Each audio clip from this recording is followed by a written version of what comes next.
founder or an entrepreneur. You wanna take your company value to 300 million, we gon' show you how to do it. Well, we got the roadmap, the aspirations. We'll give you a game plan and strategies. Seize control of your company's destiny today by tuning in to Private Capital Mastery. Let's start the show.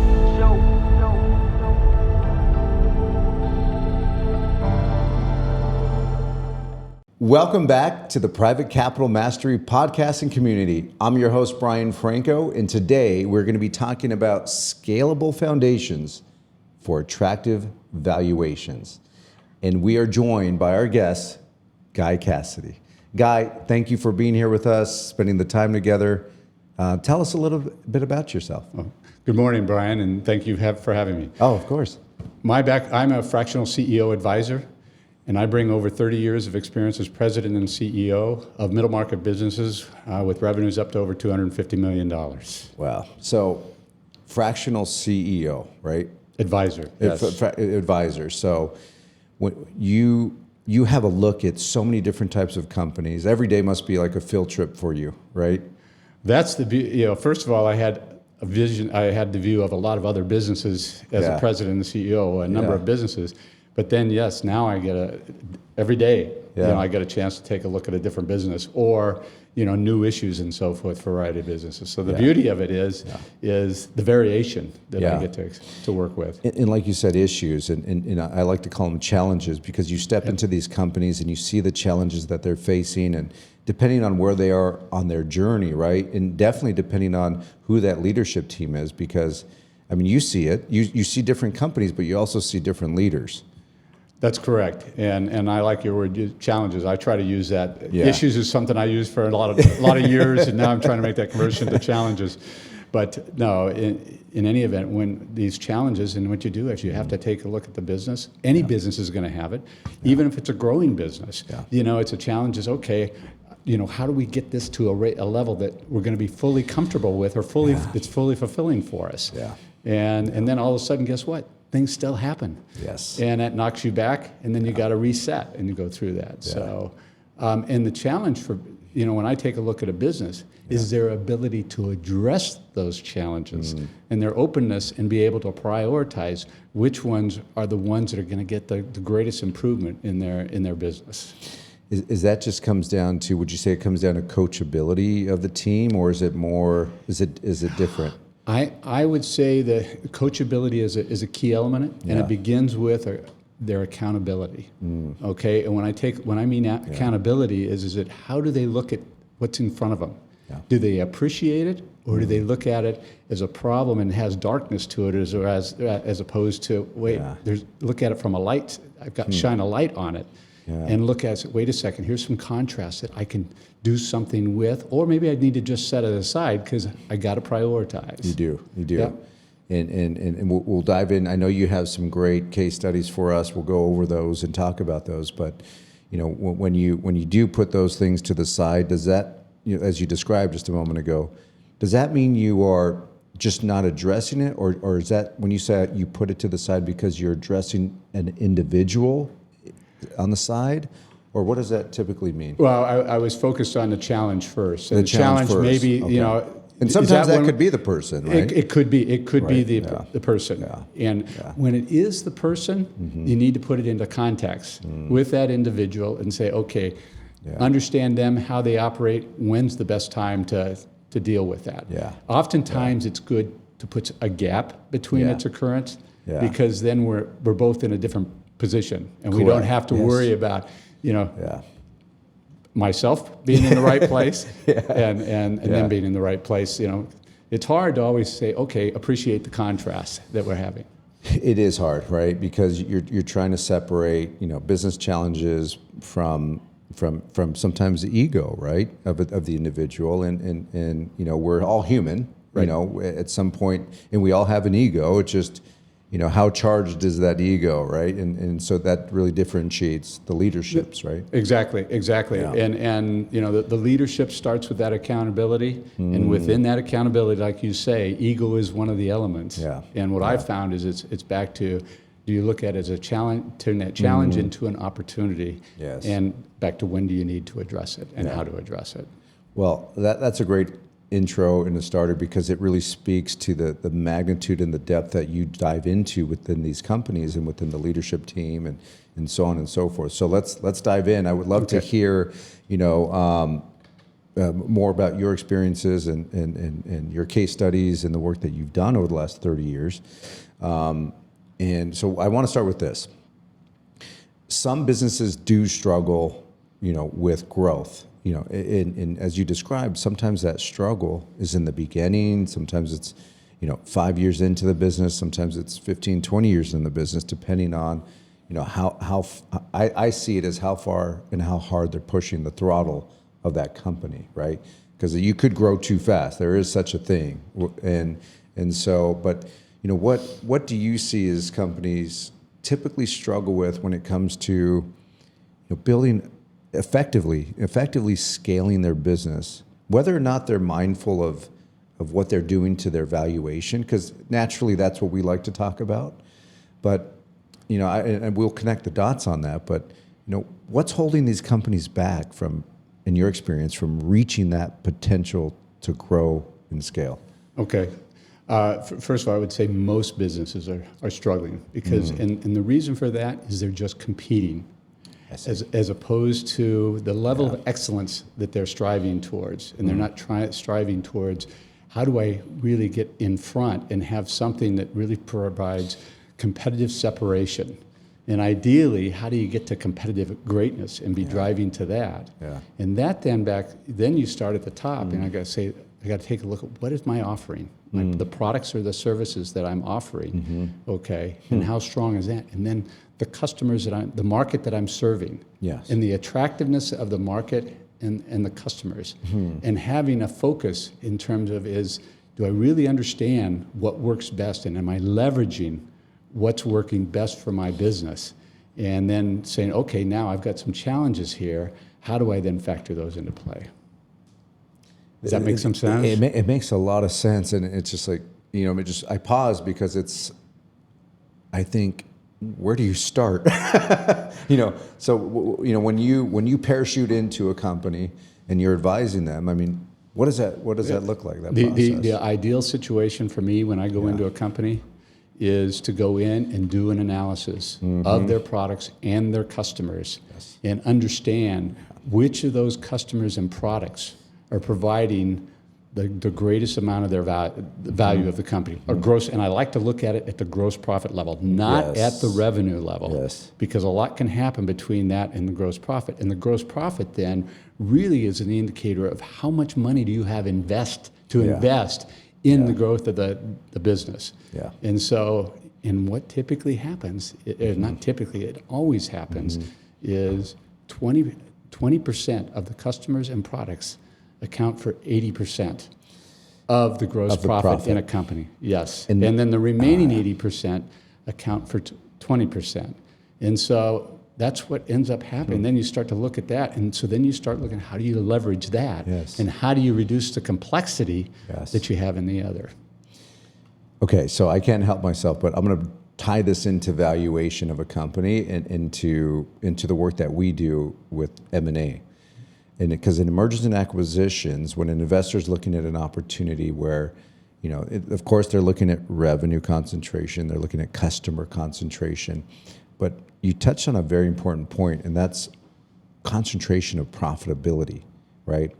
And 80%, you said 80% of the profit typically comes from 20% of the customers? 20% of the customers or 20% of the products. Interesting. You can look at it in both cases. Yeah. And I've seen businesses where it's less than 10% of the products or customers have accounted for 80% of the profit. So here's some of that gets into the concentration issue. It certainly does, right? But what ends up happening when you are going through an M&A process where we're conducting due diligence, the investors conducting their due diligence. Sometimes there's lenders, so you have all these parallel processes and all these sets of eyes and brains thinking about the data that's being provided, and you don't typically find these sorts of things out, unless you're talking about it like we are, right? Until it's too late, because by that stage and by that point, your lender's walking away, your investors walking away, because they are just not comfortable with the risk that they perceive, and that is 80% of your margins coming from 20% of your customers or product or service, right? That's a risk. That's risky.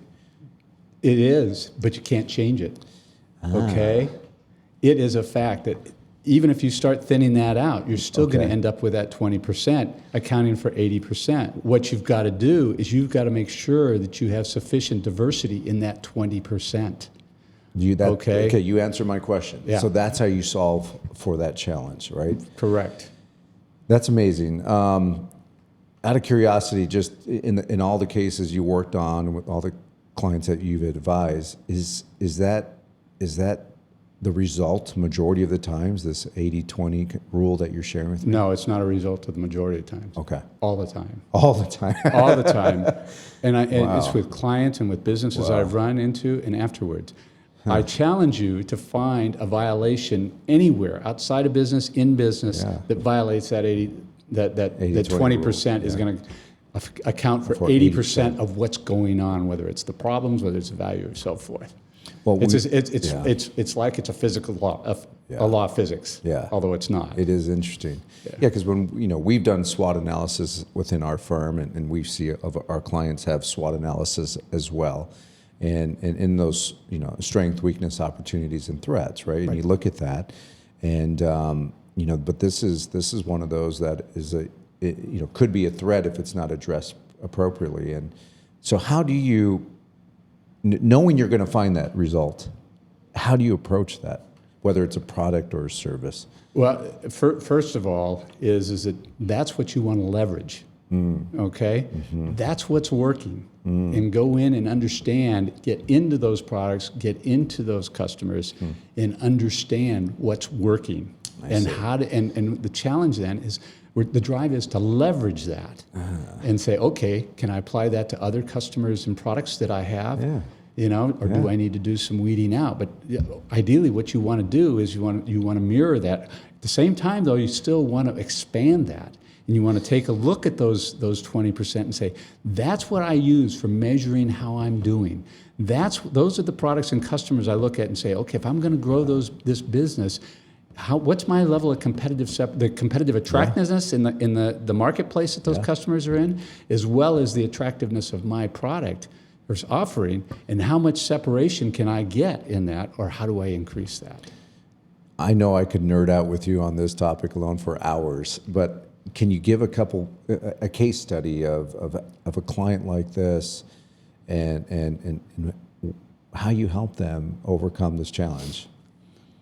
Yeah, a couple of examples. Okay. One could be a product, and one could be a basic manufacturing process. Let's use those as examples. Okay. Those are great examples. So from a product standpoint, first of all, in a product, and this happened, the case example is one that's a branded product. Okay. So the one thing is that when you have a product and you have a brand, you have a lot more to work with, to leverage in terms of providing that competitive greatness. Okay. In a particular case, the situation was the business was actually kind of a cash cow that was funding two other divisions within a company. Okay. And what we did is said, okay, and they then said, those companies are taken care of, going to take this from being a cash cow to being a growth business. And what had happened in that particular case, and looking at that, still had a great brand name out there, but the product was tired. And so again, it needed revival or needed something. Yeah, but we had to begin with, where do we start? And the whole product line had some tiring, but said, okay, what's core to us? Focus on that core first. And to do that, though, we had to get some technical talent in there that could help it, and then all of a sudden, but it's back to, we set a standard and said, okay, if we're going to develop a new product, it's got to be something that's going to be very, very difficult for somebody to replicate, both in terms of value, but also in terms of cost. That's brilliant. I mean, and you answered another one of my questions, and that was going to be, how do you overcome this? But, you go in, you assess. So, you say what you would likely say, what gets measured. You can't measure what you can't improve what you can't measure. I'm sorry. But what I like to say is what gets measured gets multiplied, because we're always looking at this from the angle of, valuation and capital markets, right? But you answer that question because you overcome these challenges by essentially replicating what's working within the organization, right? And allow that to breed and bleed into the other aspects of other customers, or right? Exactly. In that particular case, the metric we were using was market share. Yeah. And that market share was actually going down, and it was a core market. So, Yeah. in terms of where we got to focus, Yeah. That's what we needed to do. And in that particular case, it was a whole new product. Yeah. And with that, though, that ended up revitalizing that company because all of a sudden, okay, wait a second, we're making an investment in something new, and everybody got to see and understand this is different, and it became because of the way we developed the product plan. Everybody could see, wow, this is better than what's out there, you know, and so they could see we were getting up to a whole nother level in terms of our position in the marketplace with that. It reminds me of the story of Apple computers, because they had the Macintosh brand, and that was fizzling out, and then they introduced the iPhone, and that just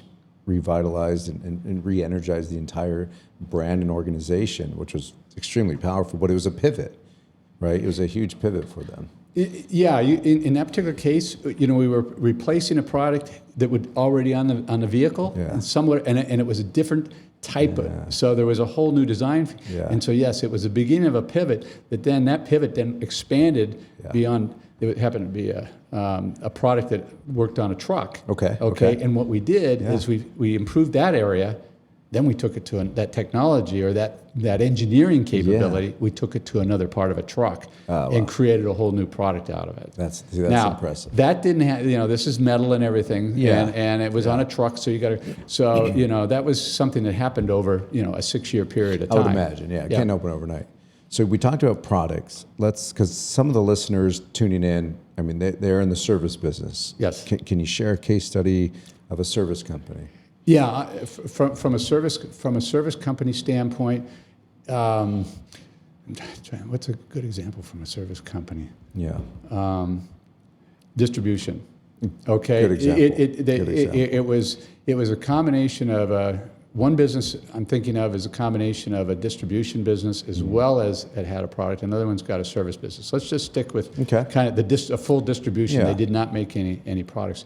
So with that particular business.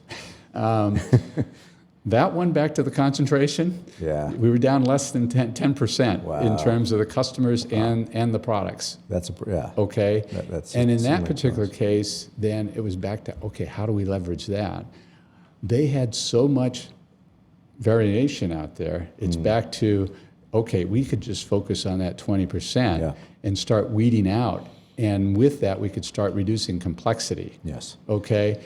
And another key element of it, though, is, hey, one of the things that we have going on with those, we've got really strong customer relationships. We've got really strong knowledge of the market that those customers value. Yeah. Okay.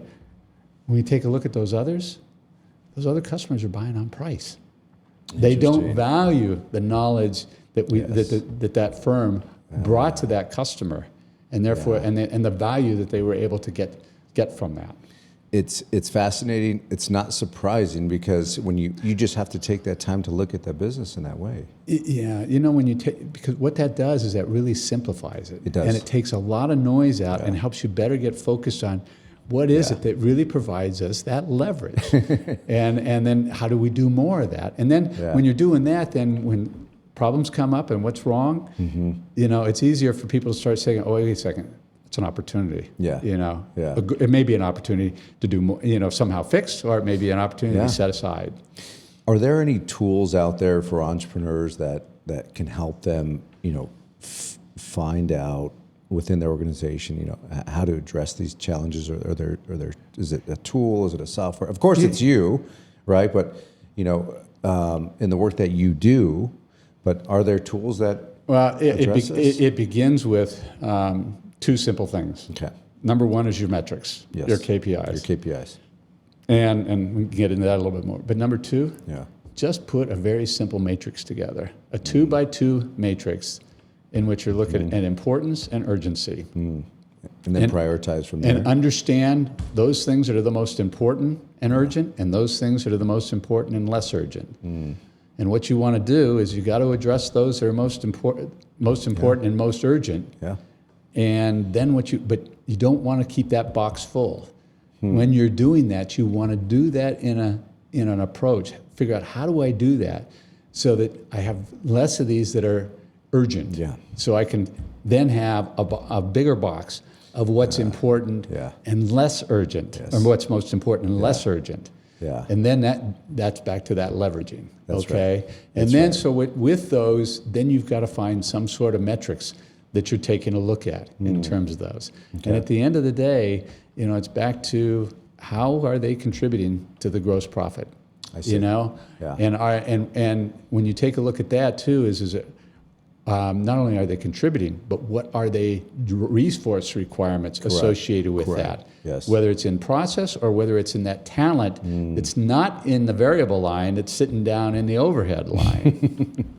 Yeah, that's I always say it's art meets science, right? Because there's a scientific approach to this, but the artistic ability is getting the folks to be accountable to what's being measured. Yeah. Right? And with that, though, you've got to do it in such a fashion that you're collaborative and you're listening to everybody, but you keep driving towards, what you're driving towards is trying to find the truth. Yes. And Musk uses the first principle, okay? Yeah. Drive that to the level where everybody can agree. My God, this is, lights go on, everybody's on board. Not necessarily, but you're going to get most of the people on board. Yeah. And that's what you want to be doing when you're working on a project. And when you do those kind of things, guess what happens?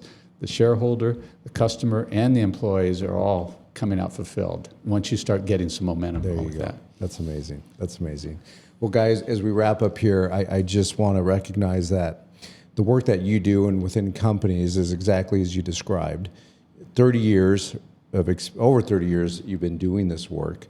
And one thing that I want to bring to light is that when I met you, you shared with me your story, and that was you approach, you're an athletic guy, basketball player, and you really approach things with that team mentality, right?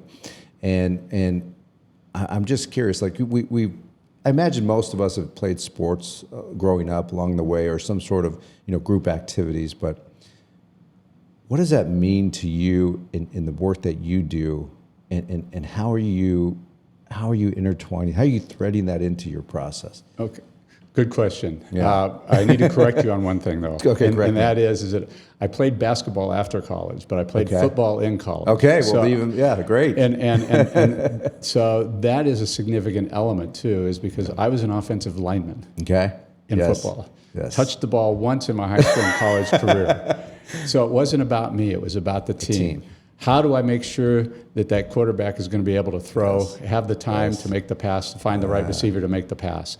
How do I make sure that I've got the holes there for the running back to get through, okay? So everybody's protected. Yes. So, I look back, and I didn't start to realize this till quite a bit later. Yes. But that's what started coming through. And so it was all about and then what happened is that I was very fortunate, I got put into a general management position at a very early age. Okay, And I knew from my football experience, going from high school to college is a very big change in football. Yeah. And I saw a huge step in the level of excellence there. Yeah. And so then that is always carried through with me in terms of that's what we got to be looking at, is when, because college athlete is like, it's 1% of the high school athletes, and the NFL goes to another level. Yeah. So it's back to how do we get into that top percent with what we're doing. I think you say, I love that. And I wanted to make sure we said that because I really appreciate that about your approach, because this is not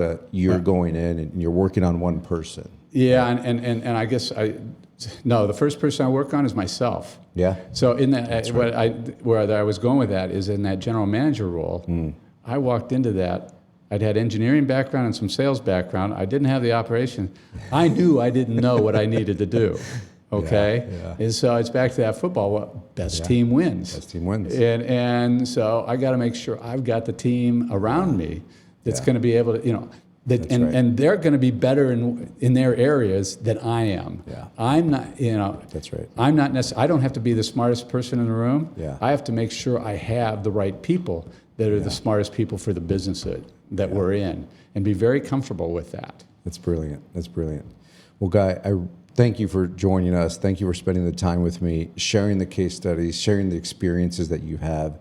And I just want to say that for those listening in and tuning in, if they want to speak with you and meet with you and see how you can help them along their journeys, right, wherever they are, we're going to leave some contact information for you where they could message you and learn more about your firm and the work that you do.